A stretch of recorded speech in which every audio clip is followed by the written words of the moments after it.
বাংলাদেশের রাজনৈতিক অঙ্গনের এক পরিচিত মুখ বিএনপির ভাইস চেয়ারম্যান ও সাবেক মন্ত্রী আব্দুল্লাহ আল নোমান আর নেই।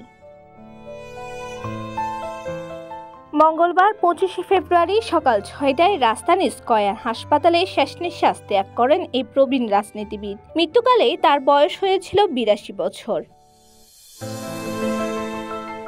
চট্টগ্রামের কোতোয়ালি আসন থেকে 1991 সালে প্রথম সংসদ সদস্য নির্বাচিত হন নোমান। এরপর তিনি মৎস্য ও প্রাণী সম্পদ মন্ত্রী হিসেবে দায়িত্ব পালন করেন। 2001 সালে পুনরায় সংসদে নির্বাচিত হয়ে খাদ্যমন্ত্রী হন। বিএনপির রাজনীতিতে তিনি দীর্ঘদিন ধরে গুরুত্বপূর্ণ ভূমিকা রেখে গেছেন। বাংলাদেশের রাজনীতিতে তিনি ছিলেন এক ধীরচেতা নেতা। তার মৃত্যুতে একটি অধ্যায়ের সমাপ্তি হলো। Desk report, citizen news, Chittagong.